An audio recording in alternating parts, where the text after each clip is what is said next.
So I thought I'd show you what I've learned so far. I have done some test quilts, and now I'm going to do a real quilt on my own. I did another quilt that I took over to Whirls and Swirls, and Tracy spent the day basically with me, helping me do that quilt, and it turned out okay, and I'll show that in a future video. But right now I've got this one laid out here. Now this is one that I was working on before. I call it pointless because I did chop off some of my points on here because I was an idiot and I didn't compensate for a 1/4 inch seam allowance. So some pieces have points, some pieces don't, but that's okay. It was made up of old charm packs that I just want to use up, and I do like the color in it. So it's all mounted here onto the frame and on Lucy and ready to go. Now I have done my basting, my initial basting, and now what I'm coming over to is the Quilt Path program itself, as you can see here on my screen. Let me grab the pencil for this. It's going to be a little awkward because I'm holding my camera while I'm doing this. So I want to do edge-to-edge pantograph design. So I just click on this, and now it's asking me to set up the maximum quilting area. And this is something I got a little confused with when I first started out using Quilt Path, but this is very, very important that you set this up. So the first thing it's asking you to do is move your machine to the top left area. So Tracy's recommendation was to go about a finger away from the, or so, 2 inches from the bar, and about 4 fingers width, she said, from the edge of the quilt. So this is going to be where I'm going to set my top left corner. And now it's asking me to set the right bottom corner. That's what we're going to do. We're just going to drag the whole thing over, take it off the quilt, and I'm going to go a little ways over, about 4 fingers width, bring as close to the bar as I can. I think that's the spot. And we hit this one. Okay, so you see it comes up with a diagram of what my area to quilt looks like. But there's some other things I have to do here. First of all, down in total height, that's the total height of the quilt itself. And I know it's 69 inches. I'm actually going to add an inch to that and make it 70. So I just click on here and I enter 70 and click. So that's now set at 70. And you can see here total width is my safe area. All right, now before I select my fabric or my pattern, I want to go up here to the ruler setting, and I want to measure the width of my fabric for this, because that's also important. So it's got 2 points. 1 point, you have to move your system over, just over and off the edge. So I'm just going to go a little bit off the edge. I don't want to go outside of my safe area. And hit that point, and then drag it all the way across and do the same thing. And hit that point. Now it's telling me my quilt width is 70.414 inches, which is within the boundaries of my safe zone. So I want to apply this measurement. I hit that, and now it draws out my entire quilt. So that's what my entire quilt looks like. Now the next thing I need is to populate this outline with a pattern, and so I go down here and select pattern, but I'll come back to that because I haven't figured out my pattern yet. So I've gone into my pattern selections and I went into continuous line, as you can see up here. And these are all continuous line patterns that I happen to have installed right at the moment. You can buy additional patterns from Urban Elements, and they're a digital download. You just download them and you put them on a USB, and then put the USB into your pad and load them into the appropriate directory. But I'm being a little daring here. I'm thinking about doing these feather long, it's called. So I have it highlighted, and now I'm going to hit open. And now it populates my whole quilt with that. And I like it, but they may be too close together. So first thing I'm going to do is going to click on my magnifying glass, and I'm going to blow this up so I can see what a row looks like. And they're pretty good, but I think they might be a little close to each other, so I'm just going to adjust the vertical spacing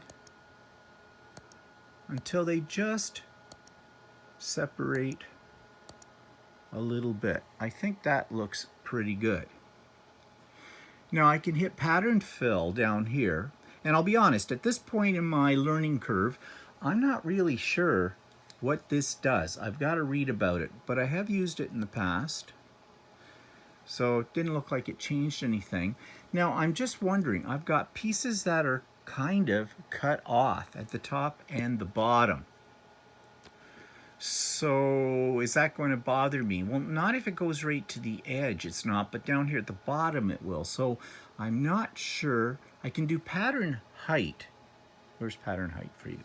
So let's see what happens if I go minus. Okay, doesn't look like I have the steps on here. Not sure.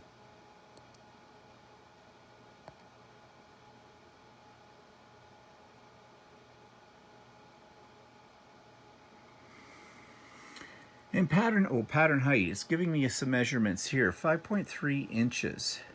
That's not bad. I wonder if I put it just a little bit more. And I wonder if I do the spacing.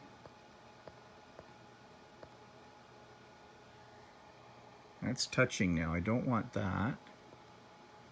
Make it a little bigger. Pull it out a bit.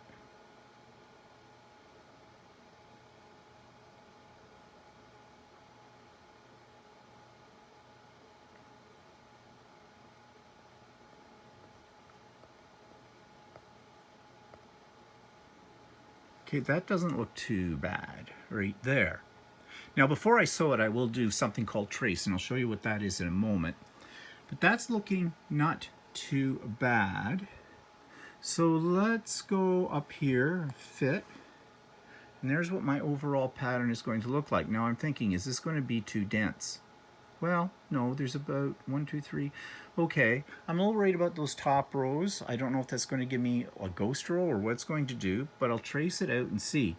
Now, at this point, I'm going to save this, just in case I want to use it again.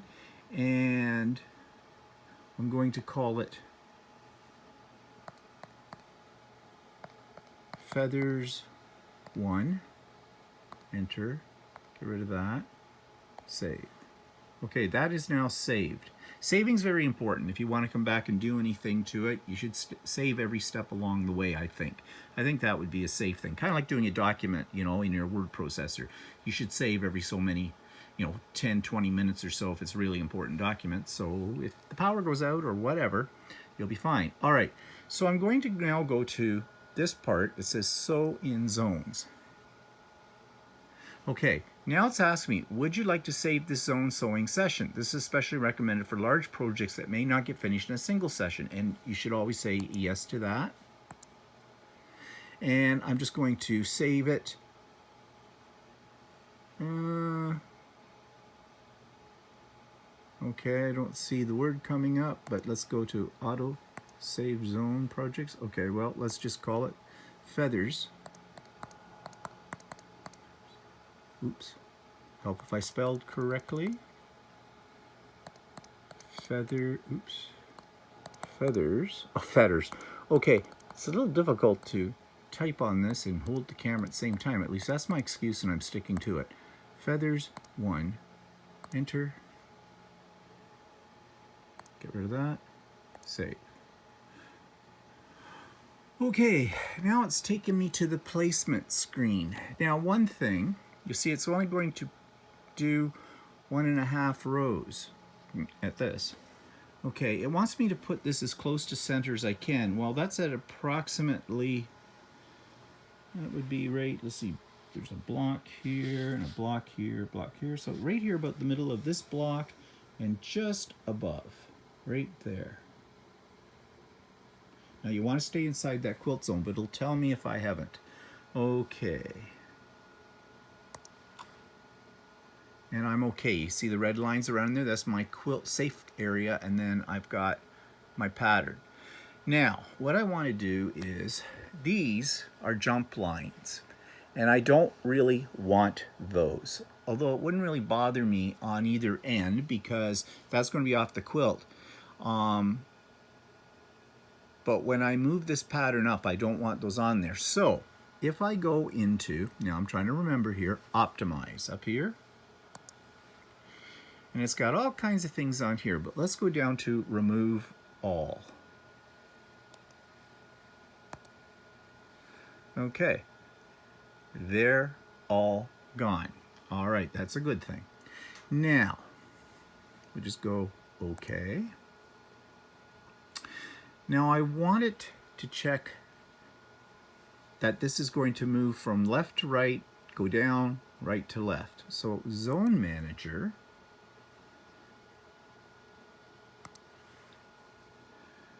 and down here it says sew direction is continuous. This is a little toggle, but I want it so continuous. Okay, so that was already set there. Okay, I got to place the pattern again. I've got my where I want it, and it looks like I've got to optimize those jump switches or jump stitches again. Oops, got rid of them. Okay. Now my speed, I've got it set at slow, but let's just make sure. Settings. Yeah, I have it on slow because that's what Tracy recommended. Tie off count is 0. You can adjust that, but I'm not going. I'm going to leave it at 0. Automatic pull up, I'm going to leave unchecked because you can do automatic pull up, but it's very slow. You can do it manually much faster. And posit trim lines off. I don't really know why I want to do that, but Tracy told me I should do that. So she's the expert. I'm going with Tracy. So we have that all set up. Now I don't want to sew this yet. I want to see what's going to happen. I especially want to know what's going to happen along this top line right here. So I'm going to hit trace. And it's going to move my machine over to the starting point, and you can see, you know the starting and stopping point? It's according to that green button is start, red is stop. Okay, this should go right off the quilt. Just, okay, that's good. And now what it's doing is it's just tracing out this pattern so I can see what's going to happen. Okay, it's going to go across there with a line, but that's off the quilt. But I'm wondering when I move the zones, whether that will do the same thing again, and I don't want a line across my quilt. So I'm going to let this do its thing. It's going to take a little while, but I want to be sure about this. And you can see it follows the course on screen of what it's doing. But it is not actually sewing, because I'm just seeing what this is going to happen. So I'll come back when this is done. So I chose feathers, simple feathers, just go across row on row. And I've got it all set up, and you can see that it's doing this now. And here's what the first 2 rows look like. I probably should have reduced it a little bit more, made it a little smaller, because this is pretty open as far as, quilting is concerned. But, I'm not that concerned on this quilt because it was one I said that I just put together with a charm pack. But, yeah, it's working out pretty good so far. Okay, the machine has stopped on this row, and now it's time to advance the quilt to the next row. So how do you do that? Well, you see down here you have a box that says finished zone, proceed to next zone. So you click on that and it's going to ask you some things. Have you completed sewing the zone? Yes, I have. This includes pulling bobbin thread and making any needed repairs. This will also clear all pattern eclipse regions. If so, touch yes to advance to the next zone. Now I have not popped up the bobbin thread, so I'm going to do that next. Okay, so I've pulled up my bobbin thread and cut it, and now I'm going to hit yes.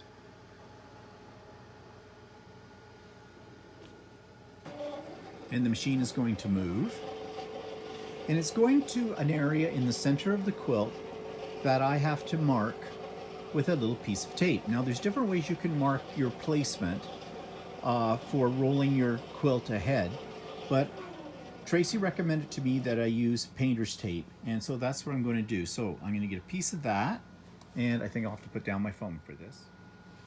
So now I've marked my spot. This is my placement spot. I put needle down, needle up to puncture a hole in this, and now what I'm going to do, we go over here, it says to continue. It's going to come up with a warning saying that a mark hasn't been placed because I didn't use one of its auto marks that you can see down here. I just used a piece of tape. So we're going to say yes. And the machine will now move to fabric marker for the next zone should be positioned. Okay. So we hit OK, and now this will move. And it's going to go up to the spot where I need to advance the fabric, and that's what it tells me here. And this is one thing I do like about this program. If you read carefully, it tells you what to do pretty much each step of the way. At least it does when it comes to moving things. So as it says, move the fabric so that marker 2A, which is what they consider that one to be, is beneath the sewing machine needle. This does not have to be precise, but try to get it as close as possible. So what I'm going to do is I'm going to take my clamps off either end of my quilt, and I'm going to advance the quilt until I'm pretty much right under the needle. So I have my hole here, and this is going to move up, and I'm going to place it right under here, under where the needle is. So I'll do that and be back. So I have advanced my fabric to that spot up there, and I have basted both of my sides, reclamped it, and now this is zone number 2, as you can see. And you can see I was worried about that part at the top, but that was the ghost row. So now this is going to give me that full row across, and I'm just going to go into do I need to go into optimize? No, I don't. Everything is fine right there. So this should be fine. So we're going to hit so. And this should move over to the starting spot, which is going to be over at the far side.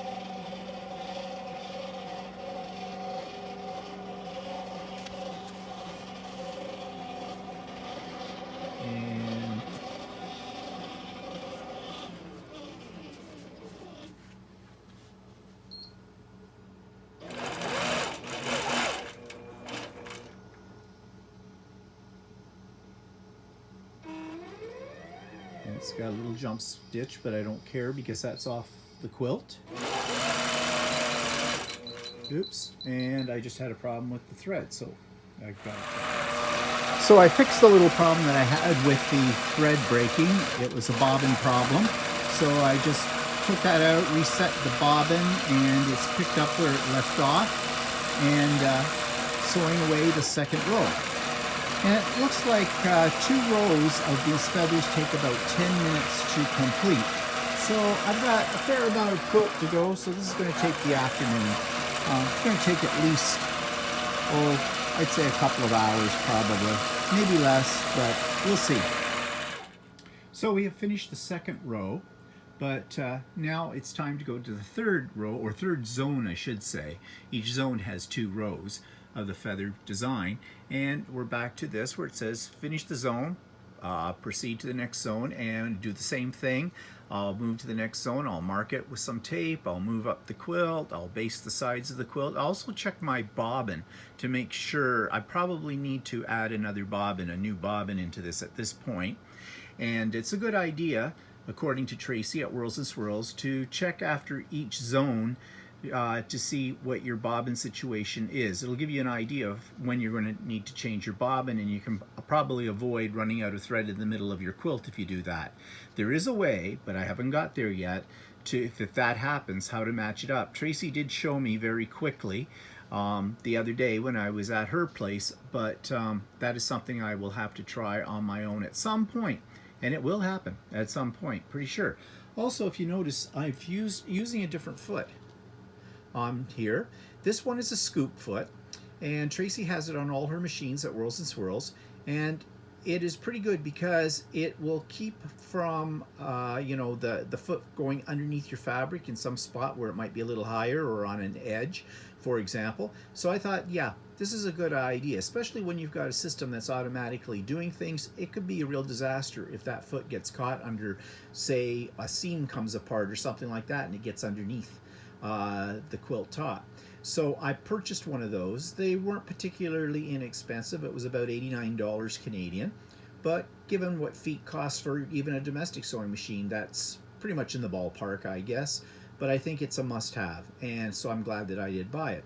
So I'm going to go along and get down to the bottom of my quilt and see what happens when we get there. Okay, I just realized I forgot to do something. I forgot to baste on the sides at either end. And I've done that before. Now I think I'll be okay because everything's laying pretty flat and I don't think I'm going to have any problems. I'm just keeping my fingers crossed, but that can happen to you. Okay, so the quilting process is all done and everything went off pretty much without a hitch. And the bottom row, the computer figured it out and it did a good job at the bottom row, so I didn't have to do anything. So when I tried the eclipse function, I don't think I was using it right on a previous quilt, but anyways, this worked out okay. I do wish that my quilting was a little denser, that I had made the feathers a little smaller, but they will do for now. I'm still learning this. So that's really my first quilt done all on my own, and now I've got 3 quilts that all need binding.